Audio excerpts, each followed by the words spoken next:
Hey guys, welcome back for part 2 then. 2022 Norton 961 SP comparison video. So, as I said, I'm going to do a series of these I'm about to say short videos, but the last one seemed to go on for an age. So if you have come back, bloody hell, you're a sadist. But yeah, welcome back. I've got a few bits and bobs out. It's pretty much looking like an auto jumble here at the moment. Some of it's quite pretty though. It's better than the crap you see at the newer auto jumble. So yeah, I've pulled out a wiring harness. I've got a Solihull bike wiring harness, a Norton bike wiring harness. Same again for rear shocks. I've brought one fork leg. This is off the Solihull bike.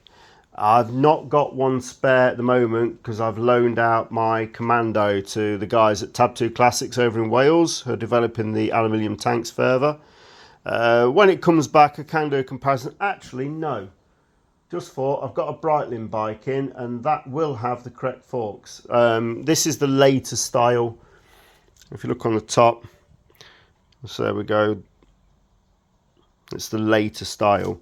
The Breitling bike I've got in for work, that does have the same style. It's a 2018 bike. So I will double check that. It does appear to me to be identical.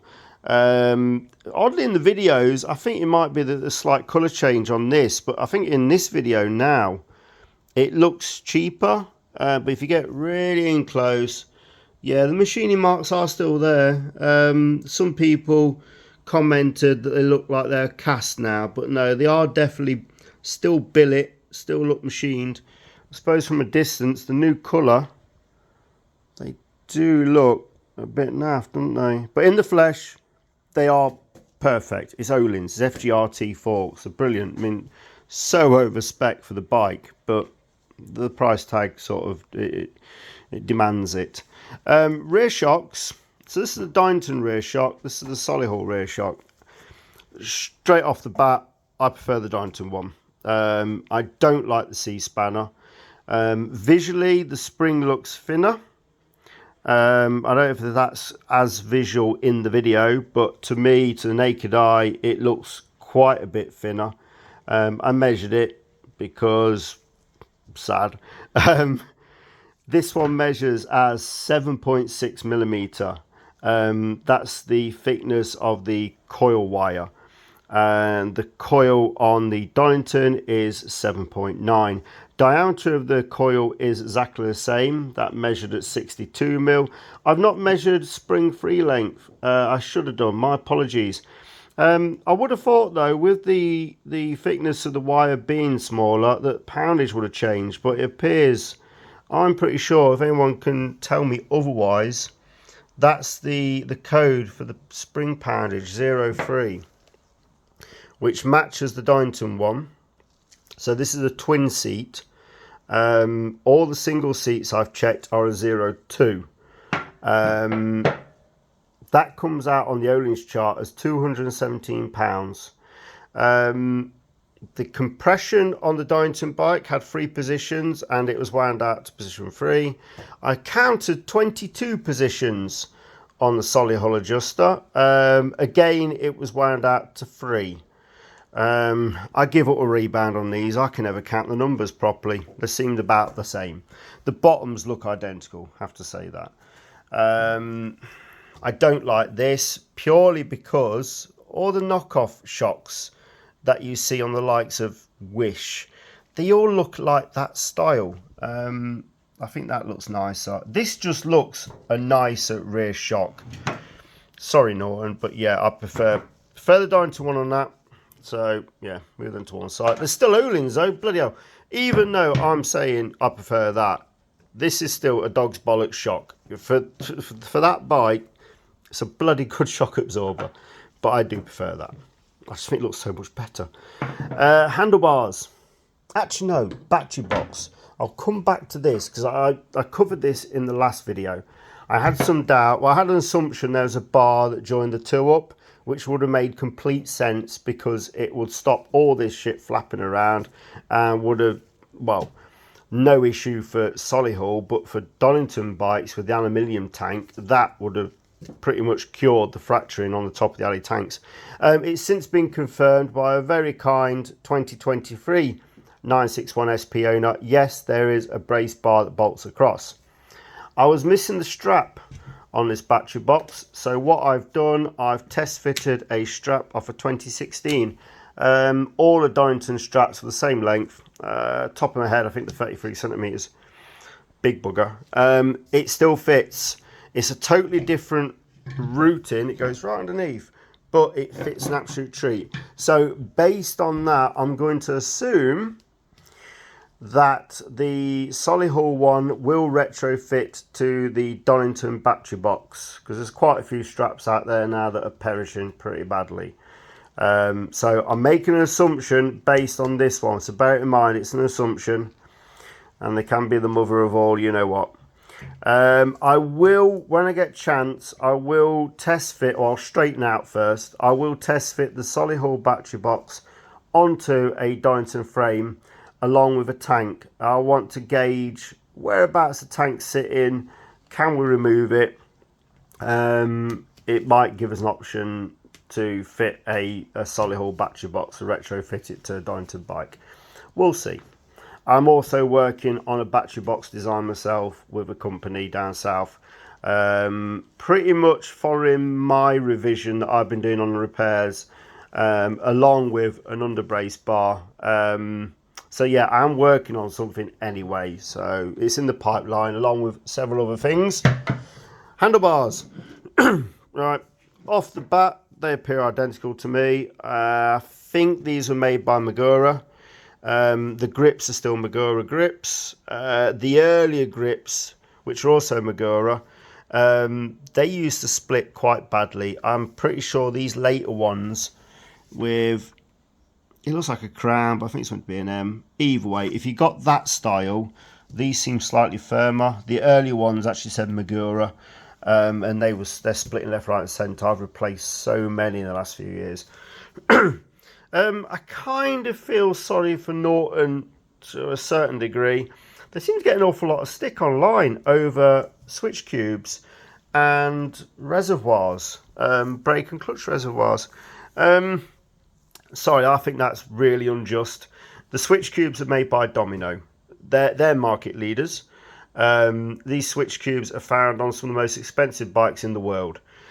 The kill switch cube, that remains unchanged from the Donington ones. The like switch cube, this is a nice update to it. The Donington ones still had the switch. They used to pop the switch off, wedge a bit of plastic in there and pop the switch back on, which looked really naff because, well, the switch is there but you can't turn it off. This looks better. But yeah, Domino switch cubes, they're not crap, they're not cheap. They're bloody good. Throttle tube, it looks like a Domino one. They're actually made by Venhill. Domino is Italian brand. I can't remember on Magura. Is it German or Italian? I'm not sure. Venhill though, British brand, looks very much like a Domino throttle tube. I did notice inside this was copious amounts of Silcoline Pro, is it Pro RG2? The Pro RG, the red synthetic grease. Looks a little bit like red rubber grease. There was a lot in there. I don't remember there being that a thing at Donington. I might have to pull a few bikes apart and have a goosey. I am surprised to see, though, they've not addressed this. If you squeeze the tube, well, the grip, the end of the grip on a 961, you'll feel the tube ends about 2/3 of an inch before the end of the grip. That's what gives it that really naff feel that sometimes they don't spring back. It's because the grip is rubbing on the handlebar. I did raise it as a concern, a DQI. Is it DQI? Design Quality Investigation? Something like that. At Norton some time ago, Donington time. Obviously nothing's been addressed. What I've been doing to the bikes that come from my workshop, I've been putting a squirt of silicone grease in there, and that's been working a treat. If you put a squirt of some sort of lube in there. It's normally fine, but after a while it soon dissipates. The silicone grease, I've had bikes come back a year later and they're still exactly the same, so happy days on that one. But yeah, but again, as I said in another video, this is a 2022 bike. They may have addressed this since. Fingers crossed they have, because I think it will improve the feel of that straight away.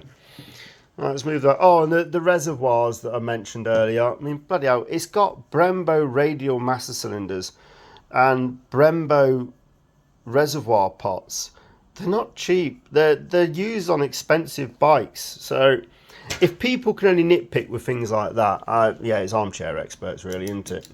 Nothing better to do. They probably own a Bandit 600 or something. No offence to you Bandit owners, but your bikes suck. Anyway, wiring harnesses. This one is a Donington Euro 4 wiring harness. This one is a Solihull bike wiring harness. This is a Solihull ECU. So this is the one I mentioned yesterday. I've hooked her all up to a test battery. If any of you guys might have ridden this bike, Bravo X-Ray 72 Echo Yankee Oscar marketing bike number 92. You may want to give it a minute's silence because she's dead.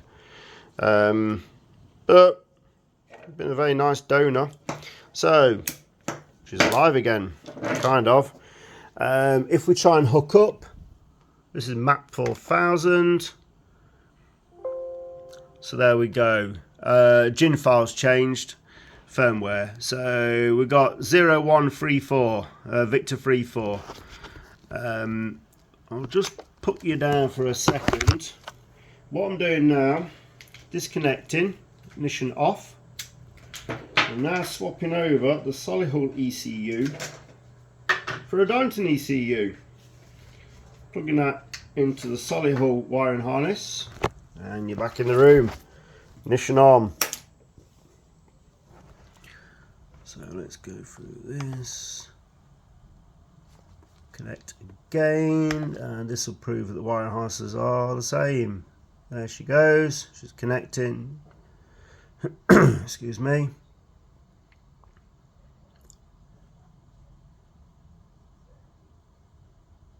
Just thinking about it. It is late on a Friday night. There we go. So yeah, wiring harness is unchanged. There'll be a million fault codes in this ECU now because nothing's plugged in. We'll disconnect on that. Ignition off. Wiring harness date stamp 2018 on the Solihull one. So this is either leftover stock from Donington or leftover stock at the suppliers in India. Don't be put off by the fact they're made in India. That'd be unjust. They're a very good wiring harness. They were on the Donington bikes anyway.